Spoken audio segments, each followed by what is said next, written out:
اللہ اللہ اللہ۔ حضرت عمر فاروق رضی اللہ تعالیٰ عنہ کے زمانے میں بھی کچھ معاملات ایسے ہوئے۔ امام غزالی نے لکھا ہے کہ ایک نوجوان شراب چھپا کے نا اپنی چادر کی اوٹ میں تو حضرت عمر کے سامنے سے گزر رہا تھا، شراب چھپا کے۔ میں اکثر کہتا ہوں کہ آج بھی کوئی منع کرنے والا ہو تو لوگ منع ہونے کو تیار تو ہیں، پر ہم منع کرنے کو تیار نہیں ہوتے۔ اگر ہمارے کہنے پہ بڑی بڑی محفلیں ہو سکتی ہیں تو ہمارے کہنے پہ داڑھی بھی پوری ہو ہی سکتی ہے، لیکن ہم کہتے ہی نہیں، مزاج ہی نہیں، اس طرف لاتے ہی نہیں۔ ہمارے کہنے پر اگر بڑے بڑے چندے لوگ دے دیتے ہیں تو امید ہے نمازی بھی ہو ہی جائیں گے۔ توجہ دلانے کی، حضرت عمر کے زمانے میں بھی یہ مسئلہ ہوا۔ میری باتوں کی سمجھ آ رہی ہے سارے دوستوں؟ ایک نوجوان جا رہا ہے، شراب چھپائے تو سیدنا فاروق اعظم نے تلوار نکالی ہوئی، یہ کیا ہے، کدھر جا رہے ہو؟ تو وہ کہنے لگا حضور وہ نا سرکہ ہے میرے پاس، اور اندر دعائیں مانگ رہا ہے، یا اللہ آج عمر سے بچا لے، آج کے بعد شراب نہیں پیوں گا۔ اندر دعائیں مانگ رہا ہے، اللہ عمر سے بچا لے، آج کے بعد شراب۔ حضور سرکہ ہے، سرکہ۔ تو حضرت عمر کہنے لگے کھول نہ ذرا۔ چادر کھولی تو بوتل میں واقعی سرکہ نکل آیا۔ وہ الحمدللہ الحمدللہ پکار کے چلنے لگا۔ ایک روایت میں نے ایسی بھی پڑھی کہ جب وہ جا رہا تھا تو حضرت عمر نے آواز دی، فرمانے لگے عمر سے ڈر کے توبہ کی ہے تو شراب کا سرکہ بنا ہے، اگر تو رب سے ڈر کے توبہ کرتا تو اللہ نے اس کو شہد بنا دینا تھا اور تیرے کام آ جاتا۔ کوئی ہونا تو چاہیے نا منع کرنے والا۔ اور ایک بات اور آپ سے عرض کروں، جب آپ تک حق آ جائے تو اسے قبول بھی کرے گا۔ حق آ جائے تو اسے،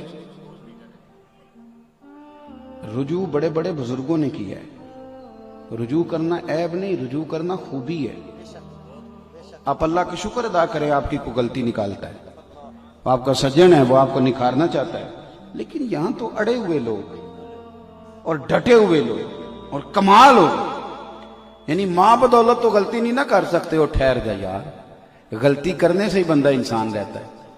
انسانیت نام ہی اسی کا ہے کہ وہ کبھی کبھی بھول بھی جاتا ہے، ورنہ تو فرشتے ہو جاتے۔ تو تھوڑا سا تسلیم کریں۔ ہمارے ہاں نا، ہم نے چونکہ اعلیٰ ظرفی سکھائی نہیں تو قدریں کم ہوتی جا رہی ہیں۔ میں اگر لوگوں کو دوسروں کا ادب کرنا سکھاؤں گا تو انشاءاللہ کو میرا بھی کرے گا۔ ہم نے نہ صرف ایک کام سکھایا ہے کہ میں ہوں اور اس کے بعد بھی میں ہوں۔ پھر اس کا نقصان میں نے یہ بھی دیکھا ہے کہ بعض اوقات لوگ ایک آدمی سے اگر متنفر ہوتے ہیں تو مذہب سے ہی ہو جاتے ہیں، لیکن اگر وہ کھلے دل رکھتا نا، تھوڑا سا اسے اور بھی کسی طرف آنے جانے دیتا تو اس کے لیے کوئی آپشن دوسری بھی موجود رہتی۔